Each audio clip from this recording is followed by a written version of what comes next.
Hello, it's Jen Bengal here from Out of This World Literacy. We're in the middle of a mini-series that offers 10 helpful tips and pieces of advice for new teachers in each episode. The mini-series began in episode 111 if you'd like to go back and check it out and take a listen to other episodes. All this incredible advice came straight from teachers just like you. There are so many talented teachers that are in my curriculum group on Facebook.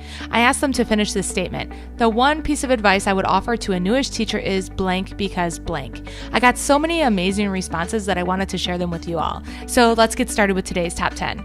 Jennifer says, my best advice to a new teacher is to try to stay positive despite those rough days because you are awesome and don't let anyone tell you otherwise. That's awesome. I love that advice. Stephanie says, my best advice for a new teacher is to establish a great community and make sure your rules are set before starting any teaching. This will make your year so much better.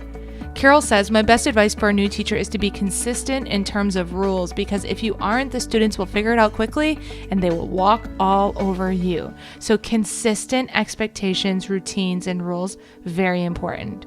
And if you're going to say something and have a threat or anything in your behavior for the kids, make sure you are able to follow through with that. Ashley says, my best advice to a new teacher is to focus on your classroom this year. Don't sign up for any committees, programs, etc. It can be so easy to burn out your first year or feel obligated to sign up to help in the other areas. I love this advice because as a first year teacher, you want to impress everybody, right? You want to see, I got this all together. I can handle all this. Sure, I'll be the chess club president. Sure, I'll be the Lego committee chairman. Sure, I'll run the school spelling bee. No. Don't sign up for any of those things unless you're absolutely required to.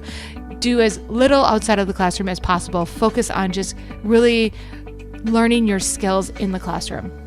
And don't feel bad about it.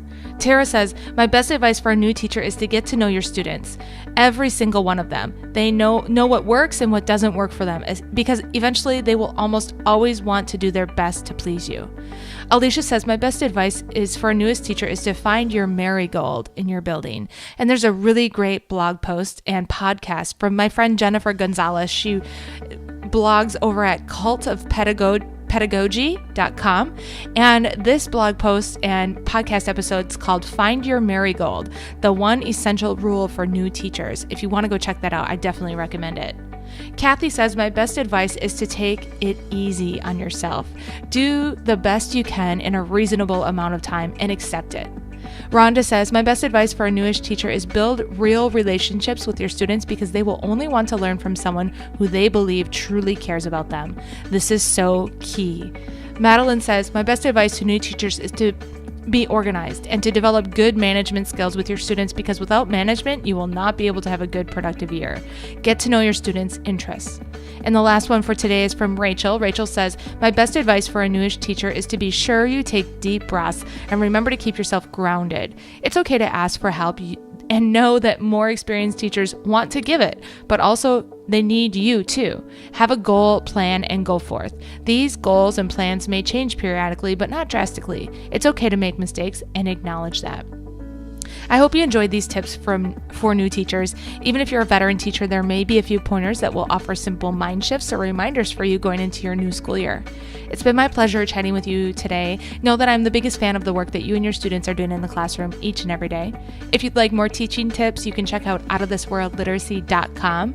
If you'd like to attend some free live webinar trainings on literacy instruction and receive a certificate of participation, you can visit jenbengalwebinars.com. Until next time, you've got this.